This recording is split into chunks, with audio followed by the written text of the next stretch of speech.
resolutions that we've arrived at after our meeting, which I'll now give him the opportunity to do. I thank you, Honorable Party Leader. So this is the statement of the Central Committee meeting of 10th January 2025. The ODM Central Committee has had its first meeting of the year this morning, chaired by His Excellency Professor Peter Anyang' Nyong'o, the acting party leader. On behalf of the committee and the entire party, we take this opportunity to wish our members and all Kenyans a happy new year. As you all know, 2024 was a difficult year, and we pray and hope that 2025 will be kinder to all of you. This year, the party will be reaching a significant milestone, celebrating its 20th year of existence.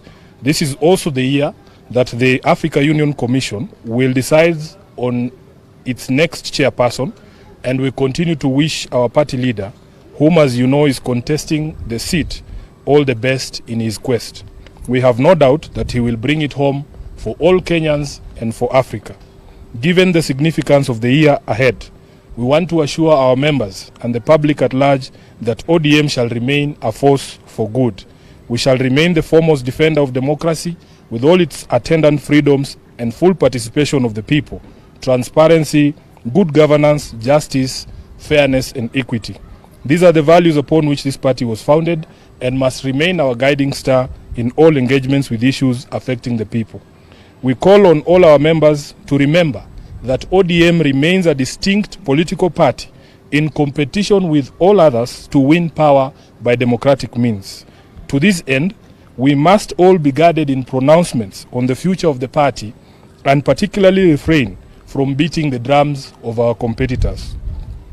We must continue to strengthen ourselves in preparation for the battles ahead. Following the largely successful grassroots elections in November at all polling units in all the 47 counties, the party received 41 appeals. The cases have been reviewed for merit, with most of them being found to be frivolous. A total of 6 appeals were found to be supported by evidence and will be proceeding to hearing before the party's appeals committee. The Central Committee has therefore this morning seconded His Excellency Abdul Swamad Sherif, the Honorable Rosa Buyu, and the Honorable Abdisalan to be members of the Appeals Committee for purposes of those 6 appeals. Upon conclusion of this process, the National Elections Coordinating Committee shall be announcing dates for elections at ward, constituency, and county levels. The party congratulates all those elected in the various positions and has directed the NECC to issue certificates to successful candidates who fully complied with the rules, including the requirement of payment of fees.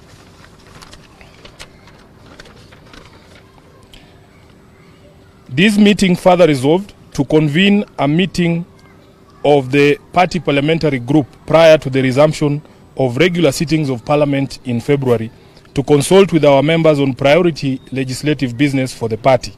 Of foremost concern to the party is the impasse on the mediation on an additional allocation to counties and the new formula on shareable revenue proposed by the CRA. We shall be imploring on our members to strongly stand up in defense of devolution and ensure that no county stands to lose in any proposed formula. The party further wishes to express concern over the delays in constitution of the IEBC selection panel that has meant denial of representation for many Kenyans in Parliament. ODM as a party is one of the most affected by this continued state of affairs. We are down 3 members in the National Assembly alone, with pending by-elections in Ugunja, Magarini, and 1 nominated member, all which were held by ODM. We are aware there are court orders in place stopping the empanelment and want to urge the judiciary to expedite the resolution of these cases as a matter of national urgency. The by-elections aside, the new commissioners will require time to settle in and begin preparations for the 2027 general election. There is also the question of boundary review, and we feel as a party that we are running the risk of getting into a very serious constitutional crisis. I thank you. That is the end of the statement. Any questions? Yes, sir. Yeah, thank you so much. Just two from me.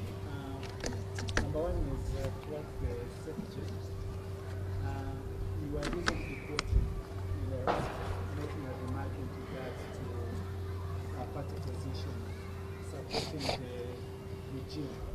And you are quoted that even if ODM supports that. That has nothing to do with the statement we have read, please, Seth. With all due respect, can we address what we have said in this statement?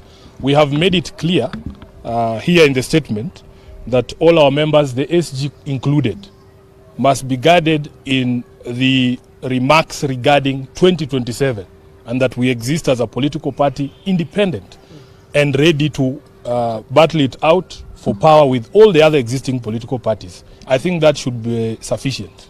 Yes, Eric. Yes. Two?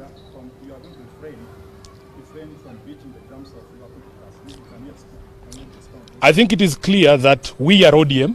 We should only speak about ourselves and strengthen ourselves in order for us to be able to capture power, which is what all political parties exist to do. So really it should be as clear as that. And you are aware that even legally, under the Political Parties Act, it is not allowed for members to be preaching the gospel of other political parties other than the parties on which they were elected. That is the law. My name is Barak. Yes. I work for the civics. In terms of preparedness, Yes. is ODM prepared? Because Kenyans have been seeing ODM as the alternative party to form the next government. In terms of your preparedness for the 2027 election, are we seeing ODM producing a presidential candidate? I think part of what we have addressed here and what we began last year with the grassroots elections is part of that strengthening process.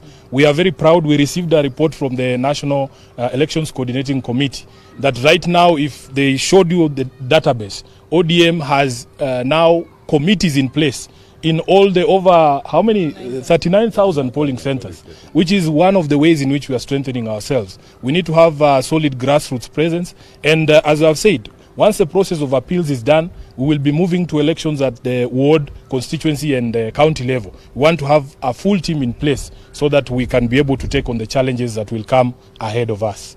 I think that should be sufficient. Yes? Yes.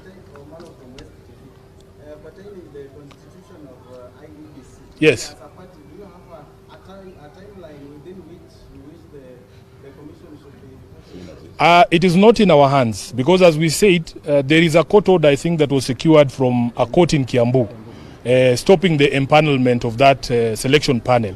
What we have urged in our statement is that the judiciary now needs to consider this a national emergency and make sure that they resolve those cases as quickly as possible. In fact, the Chief Justice should give priority to those cases so that we can be able to resolve all the questions and have a panel in place, as we have said, because these commissioners who will come in will require time to settle in and to acclimatize and to also get the preparations for that election of 2027 going.